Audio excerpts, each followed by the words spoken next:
Water does not think. Water does not plan. Water simply follows the path of least resistance, flowing downhill, filling every gap, pushing against every obstacle until it finds a way around or through or over. This is what makes water so dangerous and so predictable at the same time. Dangerous because it never stops, never tires, never gives up. Predictable because it always does exactly what the physics of flowing liquid says it will do. If you understand how water moves, you can guide it. If you can guide it, you can survive it. The Dutch have understood this for 1,000 years. They have had to understand it because half of the Netherlands sits below sea level, because the North Sea wants to reclaim the land that the Dutch have stolen from it, because every generation of Dutch engineers has inherited the same problem and developed the same solutions. Dikes and levees and channels and gates. An entire civilization built on the principle that water can be controlled if you understand its nature and respect its power. Willem van der Berg grew up in Zeeland, in the southwestern corner of the Netherlands, where the rivers meet the sea, and the land exists only because his ancestors refused to let the water take it. He had helped build dikes before he was 10 years old. He had watched floods break through barriers that were not strong enough, sweeping away farms and villages and lives. He had learned, before he could read, that the difference between survival and drowning was often a few feet of stone placed in exactly the right position. When he came to America in 1879, following the promise of cheap land and new opportunities, he brought this knowledge with him the way other immigrants brought languages and recipes and family traditions. He knew things about water that the Americans he met did not know, things that generations of Dutch engineers had learned through trial and catastrophe, things that could mean the difference between a farm that survived and a farm that was swept away. He bought land in the Missouri River Valley in 1882 because the land was cheap and the soil was rich and the location was perfect for farming. The valley was flat and fertile, fed by centuries of river sediment, capable of producing crops that would make a careful farmer prosperous. The previous owner had given up after the flood of 1881, which had covered the valley floor with 3 feet of water and destroyed everything that was not nailed down and much that was. Willem looked at the valley and saw what the previous owner had not seen. He saw that the land was shaped like a shallow bowl, with the river running along the eastern edge and a low ridge running along the western edge, and his property sitting in the middle, directly in the path that floodwater would take if it escaped the riverbank. He saw that the property was vulnerable not because the river was close, but because the land offered no resistance, no barrier, no structure that would divert the water around the things that needed protecting. He saw, in other words, exactly the kind of problem that his ancestors had been solving for 1,000 years. Willem began building his wall in the spring of 1883. He started at the northwestern corner of his property, where the land was slightly higher and where floodwater would first arrive if it overtopped the riverbank. He built the wall in a curve, a gentle arc that would catch incoming water and guide it around the protected area rather than trying to stop it dead. Stopping water is impossible. Redirecting water is merely difficult. The wall was not tall. It did not need to be tall. Height alone does not stop a flood. What stops a flood is mass and angle and foundation. The combination of weight and geometry that convinces the water to go somewhere else rather than pushing through. Willem built his wall 4 feet high and 3 feet thick at the base, tapering to 2 feet at the top. He built it with field stones gathered from every corner of the valley, stones that other farmers had cleared from their fields and piled in heaps and considered worthless. He built it without mortar, fitting each stone against its neighbors with the precision that Dutch masons had perfected over centuries, creating a structure that would flex slightly under pressure rather than cracking and failing. Earl Jennings watched the construction with increasing amusement. Jennings was the largest landowner in the valley, a man who had farmed the river bottom for 30 years and who considered himself an expert on everything related to the land and the water and the weather. He had survived floods before. He had rebuilt after floods before. He knew what floods could do, and he knew that no wall, however well built, could stop the Missouri River when it decided to overflow. "Vanderburg is building a fence to keep out the river," Jennings announced at the feed store one morning, loud enough for everyone present to hear. 40 feet of stone to hold back a flood. The man is from Holland, where they build walls against the sea. Someone should tell him the Missouri River is not the North Sea. The river does what it wants, and no amount of Dutch stubbornness will change that. The laughter filled the store. A foreigner with strange ideas trying to control the uncontrollable was an easy target. Jennings was a respected voice, and the Dutchman was an outsider, and it cost nothing to agree that the wall was a waste of time and stone. Willem heard about the mockery. His English was good enough to understand what was being said about him, even when people assumed he could not follow the conversation. He heard Jennings call his wall a fence. He heard other farmers call it a monument to stubbornness. He heard someone suggest that the stones would make a nice foundation for a new barn when Vanderburg finally admitted the wall was pointless. He heard, and he continued building because he understood something that Jennings did not understand. He understood that the wall was not meant to stop the flood. Nothing could stop the Missouri River in full flood. The wall was meant to redirect the flood, to catch the leading edge of the water and guide it around the property, to use the river's own momentum against it. The wall was not a fence. The wall was a prow, like the bow of a ship cutting through waves, and the property behind it was the hull that the prow protected. The wall took 3 years to complete. Willem worked on it whenever he was not working on the farm itself, which meant early mornings before planting season, late evenings after harvest, and every spare moment in between. Annika helped when she could, hauling stones in a small cart, mixing the clay that Willem packed into gaps to keep the wall stable, providing the second pair of hands that large stones required.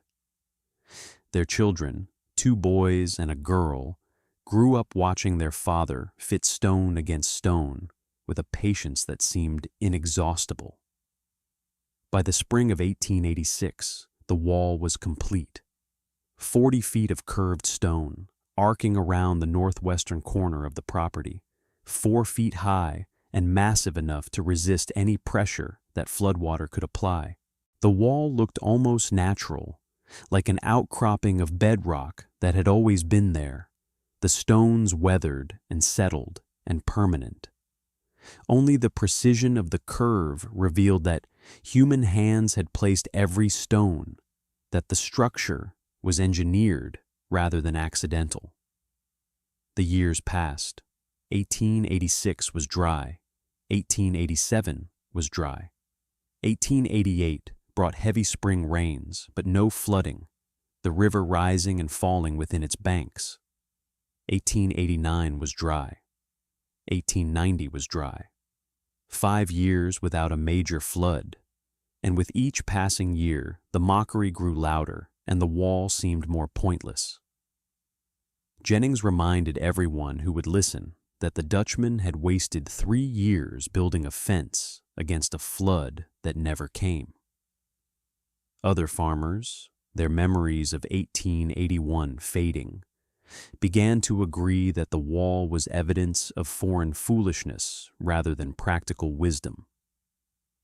Willem said nothing. He maintained the wall, checking after every heavy rain for stones that might have shifted, repacking the clay in gaps that weather had opened. He knew what Jennings did not know, that floods do not follow human schedules, that a decade of dry years means nothing except that the wet years are still coming, that the river remembers its floodplain even when the people living on it forget. The rain began in May of 1891. It began as ordinary spring rain, the kind that farmers welcome because it waters the newly planted crops and fills the streams that cattle drink from. But it did not stop. Day after day, the rain continued, not in dramatic storms, but in steady, relentless downpours that saturated the ground and filled every depression and turned every creek into a torrent. The Missouri River began to rise. At first, the rise was normal, the seasonal increase that everyone expected. Then the rise continued past normal, past the high water marks that old-timers remembered, past any level that the current generation had ever seen. The river rose and kept rising, fed by tributaries that were flooding across 3 states, swollen by weeks of rain that had nowhere to go except downhill toward the sea. The levees broke on June 3rd. They broke in 4 places simultaneously, the water finding weak points that decades of neglect had created, punching through barriers that had never been designed to withstand this much pressure. The river poured into the valley like a dam had burst, which in a sense it had, spreading across the flat farmland with a speed that gave no one time to prepare. Earl Jennings was in his barn when the flood arrived.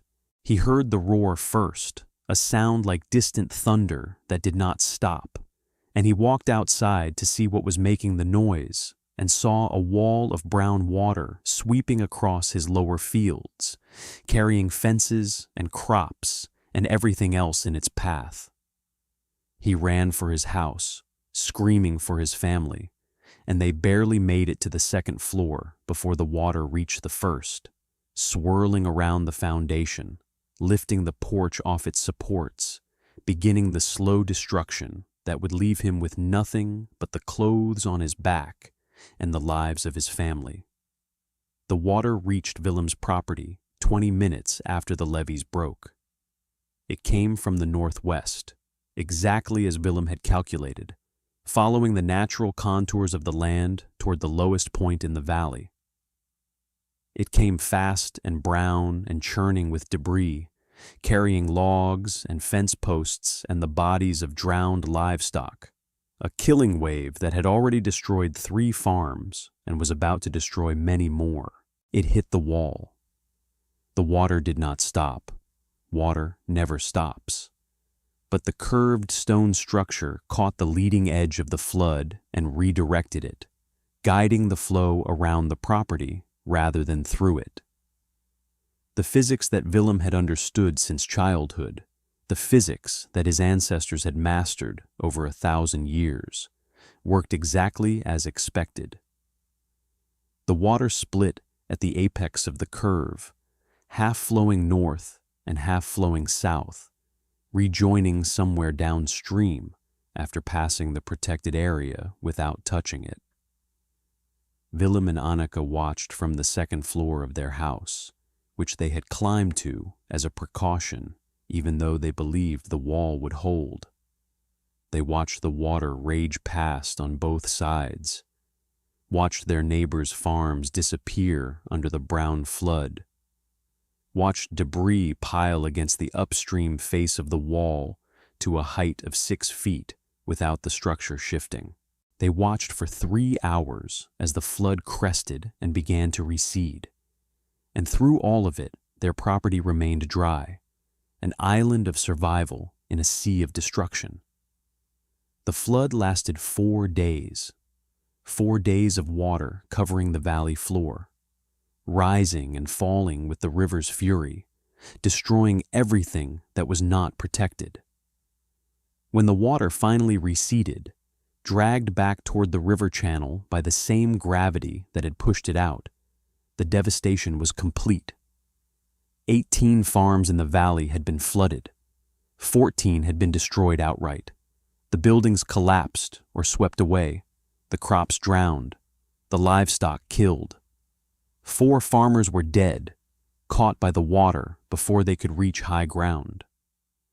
1 farm was untouched. 1 farm stood dry and intact in the middle of the mud and debris. The crops still growing. The buildings still standing. The livestock still grazing on grass that had never been underwater. Willem's farm, protected by 40 feet of curved stone that everyone had called pointless, looked like it existed in a different world than the devastation surrounding it. The survivors came to see. They came in small groups at first, then in larger ones, walking through the mud to stand in front of the wall that had done what no one believed a wall could do. They touched the stones as if to confirm they were real. They walked the curve, tracing the arc that had split the water, trying to understand how something so simple had worked when everything else had failed. Earl Jennings came on the 3rd day. He had lost everything. His house was a shell, the first floor filled with mud, the furniture destroyed, the stored food ruined. His barn had collapsed. His livestock were dead or scattered. His crops were buried under silt that would take years to clear. He had spent 30 years building a farm that 4 days of floodwater had erased. He stood in front of Willem's wall and said nothing for a long time. Willem stood beside him, also saying nothing, because there was nothing to say. The wall had spoken. The flood had spoken. Words were unnecessary. "How did you know?" Jennings finally asked. His voice was hoarse, stripped of the confidence that had characterized everything he said for 3 decades. "How did you know to build this?" "I did not know the flood would come this year," Willem said. "I only knew it would come eventually. The river always floods. The question is not whether, but when. And when it comes, you must have already built what will survive it." Jennings looked at the wall, at the debris piled against its upstream face, at the high water mark that showed how close the flood had come to overtopping it. "If you had built this wall 2 feet shorter," he said, "the water would have gone over." "Yes," Willem agreed. "That is why I built it 4 feet high." "And if I had built a wall like this around my farm?" Willem considered the question. He thought about the years of mockery, the laughter at the feed store, the certainty with which Jennings had dismissed his work as pointless. He thought about the dead livestock and the destroyed crops and the 4 farmers who would never plant another seed. "Then your farm would be dry," he said simply. "As mine is." Jennings nodded. He did not apologize for the mockery. He did not acknowledge that he had been wrong and Willem had been right. He simply looked at the wall and then at his own ruined land and walked away through the mud to begin the work of rebuilding what the river had taken. Other farmers made the same visit. Some asked questions about construction techniques, about the angle of the curve, about the foundation that kept the wall stable. Willem answered every question with the same patient precision that had characterized his stonework. He did not lecture. He did not claim superiority. He simply explained what he had learned in Zeeland and how he had applied it in Missouri, and he let the farmers draw their own conclusions. The rebuilding began that summer. 14 farms needed to be rebuilt from scratch, the buildings replaced, and the fields cleared of debris and the livestock restocked. It was the work of years, not months, and many farmers gave up and left rather than face it. But some stayed, and some of those who stayed built walls. Willem supervised the construction without asking for payment. He walked the properties of neighbors who wanted protection, calculated the angles and the curves, marked the positions where walls should stand. He helped haul stones and fit them into place, teaching techniques that his father had taught him, passing on knowledge that had accumulated over 1,000 years of Dutch water engineering. By the summer of 1893, 6 farms in the valley had stone walls protecting their most vulnerable approaches. The walls were not identical. Each was shaped to the specific contours of the land it protected, curved to redirect water around the specific buildings and fields that mattered most. But they were all built on the same principles, the same understanding of how water moves and how it can be guided. The flood of 1895 tested them. It was smaller than the flood of 1891, rising only 3 feet in the valley rather than 6. But it was enough to demonstrate that the walls worked.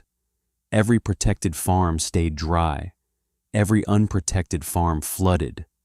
The correlation was perfect and undeniable. Jennings rebuilt without a wall. He rebuilt larger than before, taking out loans to finance a grand house and an enormous barn, determined to prove that he could recover from any disaster through sheer scale and stubbornness. When the flood of 1895 put 2 feet of water on his ground floor, he cursed the river, and cursed the weather, and cursed everything except his own refusal to learn.